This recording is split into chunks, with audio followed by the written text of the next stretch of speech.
Welcome back to the Cairngorm National Park. I just wanted to give you an update on the off-road dashboard I've been working on and developing for my Defender.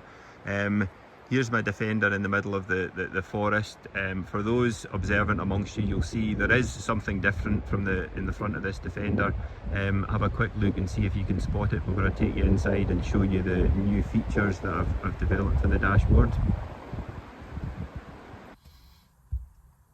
Okay, so let's do a quick recap on the screens that I previously developed for the dashboard.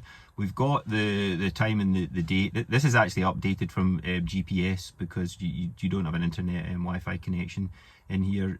Updated from that based on the latitude and longitude, and it'll work out the time zone you're in and update to that particular time zone. So it's not locked to a particular country. For the GPS signal, we've got a GPS speedometer that gives you the speed, obviously, and the number of satellites you're connected to at any point in time. We've then got the compass that gives you the direction. We have got the latitude, longitude, and your altitude, so your position in the world. Next, we've got the inside and outside temperatures. I fixed a outside temperature to the front, near the front of the engine bay, and inside it sits down by the cubby hole. Next we have a pitch and roll meter, so that's got a gyroscope sensor, and it works out the pitch and roll of the vehicle. We're sitting almost flat just now. Then we have tyre pressure sensors. That's updated from a set of TPS sensors on the wheels and intercepts the radio signal. We've got parking sensors. I'm still in the process of fitting these, so hopefully in the next video it should be able to show you those in action. I haven't really had those as a priority. So final screen of the originals is the engine screen, so that shows you the different data of OBD. The engine's off just now, so actually the ECU is not responding to commands. So that's the final screen of the original. Now I wanted to move on to the two new screens that I've been developing. The first off is a gear screen. So I'll show you this in action. This actually takes the miles per hour and revs per minute from the engine data.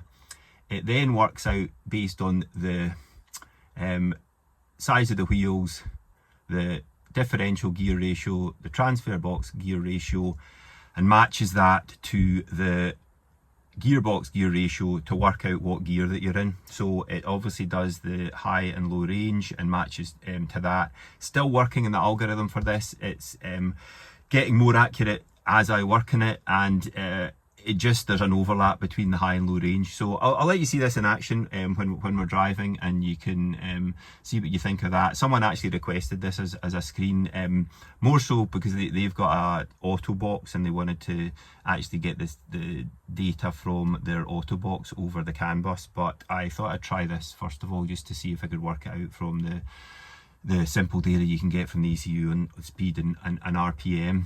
Now the next screen is one that's quite a novel screen, and you'll see what I'm talking about in a minute. So what we have here is a thermal view from the front of the Land Rover.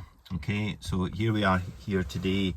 It's quite a hot day today in the Cairngorms. You can see here you've got the min and max of the thermal view, and I'm still working on the colour maps to make this work well during the summer. It should work very well at night, obviously when it's a bit cold and there's a bigger differential in the picture.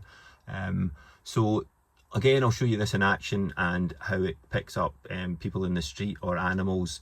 Again, I would like to enhance this and put some AI based kind of detection on it so that it can actually warn you of people, warn you of different animals.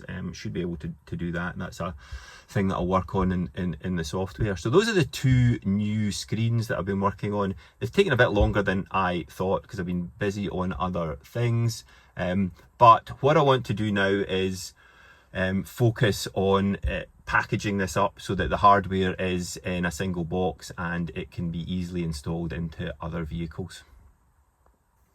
So let me show you the gear screen and the thermal screen while I'm on the move, and you'll see a couple of clips of each screen with the vehicle moving, and I'll try and give you a bit of commentary on those.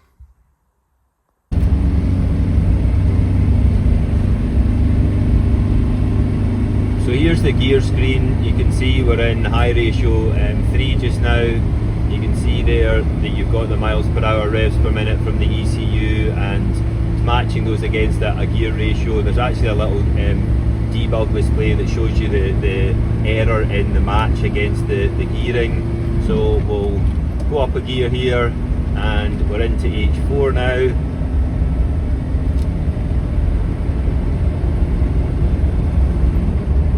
And up again into H5. There we are. So you get the idea. Better slow down and into a 30 mile an hour limit. So that's the gear screen. And this is the thermal view. So it's been quite a hot day today, but you can still, pick out people walking at the side of the road, as you can see there. Person on the left hand side, and there's quite a lot of heat in the road surface. Cyclist just passing there, and another person on the left hand side. So this is actually a thermal camera that's encased in this little temporary box. I've done a prototype of the box, and actually it's quite interesting. It took a little bit of time to get this working. You can't actually put a thermal camera behind glass or plastic. It just obscures the UV rays. So I actually had to buy a specialist window at the front of this. It's actually a germanium window that I've embedded in the front of that box, and that passes through the UV from the thermal camera inside.